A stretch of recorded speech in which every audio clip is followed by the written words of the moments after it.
আসসালামু আলাইকুম প্রিয় দর্শক বন্ধুরা, আশা করছি যে যেখানে বসে আমার রেসিপিটি দেখছেন সবাই সুস্থ আছেন, ভালো আছেন। সিয়ানা ব্লগে আপনাদের সবাইকে স্বাগত জানাচ্ছি।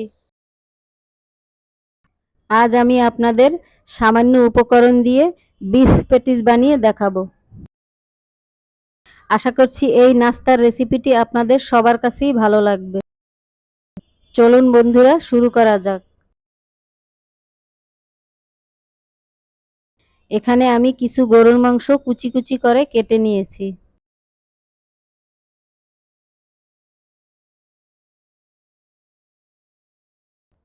এবার একটি বলের ভিতরে 2 কাপ পরিমাণে আটা দিয়ে দিচ্ছি। দিয়ে দিচ্ছি 1 চামচ পরিমাণে কালো জিরে। এরপরে দিয়ে দিচ্ছি 1 চামচ পরিমাণে চিনি। দিচ্ছি স্বাদ মতো লবণ। এখন দিচ্ছি 2 টেবিল চামচ পরিমাণে সাদা তেল। এখন শুকনো অবস্থায় উপকরণগুলো ভালো করে মিশিয়ে নিচ্ছি। বন্ধুরা, উপকরণ যখন মুঠো করলে ভেঙে না যায় তখন বুঝতে হবে উপকরণগুলো ভালো করে মিশে গেছে।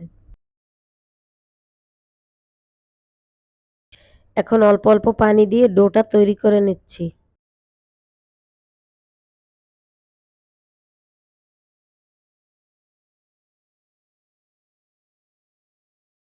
বন্ধুরা, ডো তৈরি হয়ে গেছে। এখন হালকা করে হাতে তেল নিয়ে ডোটার উপরে লাগিয়ে দিচ্ছি যেন ডোটা ফেটে না যায়।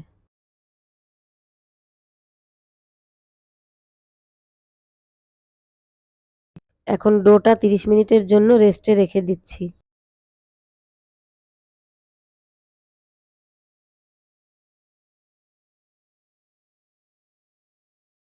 আগে থেকেই একটি আলু সিদ্ধ করে রেখেছি। এখন আলুটা আমি গ্রেট করে নিচ্ছি।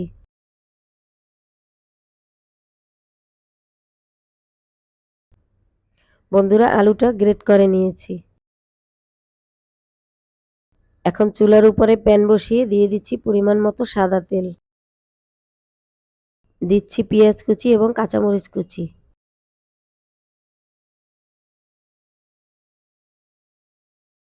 এখন দিচ্ছি সামান্য পরিমাণে হলুদের গুঁড়ো।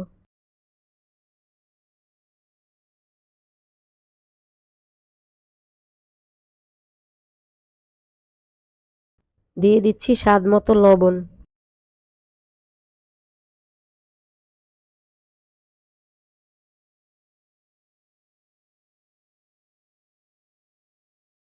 এখন দিয়ে দিচ্ছি গ্রেট করা আলু।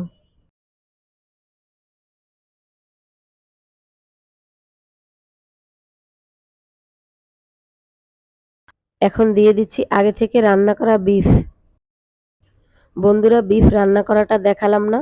বিফ যেভাবে রান্না করে আমি সেভাবেই রান্না করে নিয়েছি।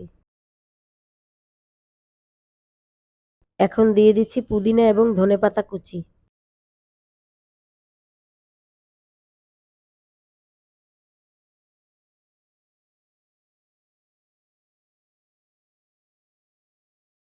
দিয়ে দিচ্ছি হাফ চামচ গরম মশলার গুঁড়ো। এবার 15 মিনিটের জন্য পুরটা ভালো করে কষিয়ে নিচ্ছি। বন্ধুরা, 15 মিনিট পরে পুরটা রান্না হয়ে গেছে। এখন নামিয়ে নিচ্ছি। বন্ধুরা, পুরটা আমি শুকনো করে বানিয়ে নিয়েছি। পেটিসের পুরটা এভাবে শুকনো করেই বানাতে হবে। বন্ধুরা, পেটিস তৈরির জন্য ডোটা তৈরি হয়ে গেছে। এখন পেটিস তৈরি করে নিচ্ছি। প্রথমে ডোটাকে পেটিসের জন্য ভাগ ভাগ করে কেটে নিচ্ছি।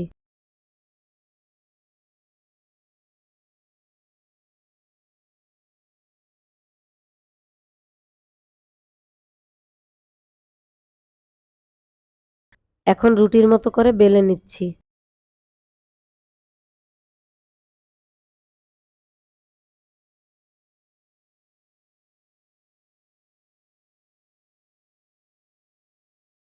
এখন ছুরির সাহায্যে কেটে দুভাগ করে নিচ্ছি। বন্ধুরা, শেপের জন্য আমি কেটে নিচ্ছি। আপনারা চাইলে পুরোটাও রেখে দিতে পারেন।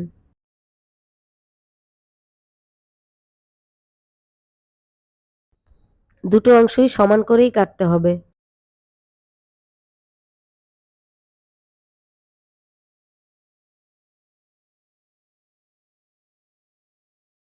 এখন এক অংশ ছুরির সাহায্যে মাঝখান দিয়ে ডিজাইন করে কেটে নিচ্ছি। বন্ধুরা খেয়াল রাখবেন যেন পুরোটা কেটে না যায়। এখন আমি অন্য অংশে পুরগুলো দিয়ে দিচ্ছি।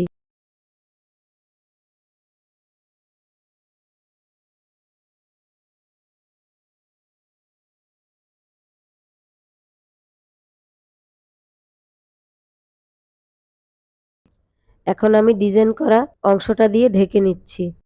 বন্ধুরা সাইডগুলো বন্ধ করার জন্য আমি আঙুলের মাথায় পানি লাগিয়ে নিয়েছি। এভাবেই আমি সবগুলো পেটিস তৈরি করে নিয়েছি। আগের থেকেই আমি চুলার উপরে প্যান বসিয়ে তেল গরম দিয়েছি। তেল গরম হয়ে গেছে, এখন পেটিসগুলো ভেজে নিচ্ছি।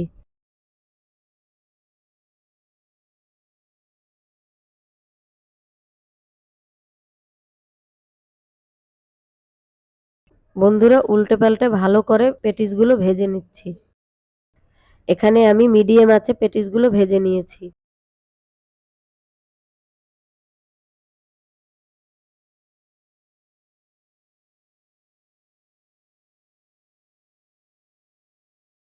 বন্ধুরা পেটিসগুলো ভাজা হয়ে গেছে, এখন তুলে নিচ্ছি।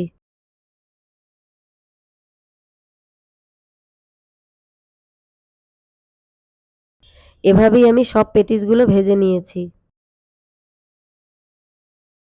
তৈরি হয়ে গেল মজাদার বিফ পেটিস। খুব সামান্য উপকরণ দিয়ে আপনারা বাসায় এভাবে বানিয়ে বিকেলের নাস্তা হিসেবেও খেতে পারেন। আশা করছি আমার এই রেসিপিটি আপনাদের সবার কাছেই ভালো লাগবে। আশা করছি আমার এই রেসিপিটি আপনাদের সবার কাছেই ভালো লেগেছে। যদি আমার এই রেসিপিটি আপনাদের কাছে ভালো লেগে থাকে তবে লাইক, শেয়ার, কমেন্ট এবং সাবস্ক্রাইব করে সিয়ানা ব্লগের পাশে থাকবেন। সবাইকে অসংখ্য ধন্যবাদ।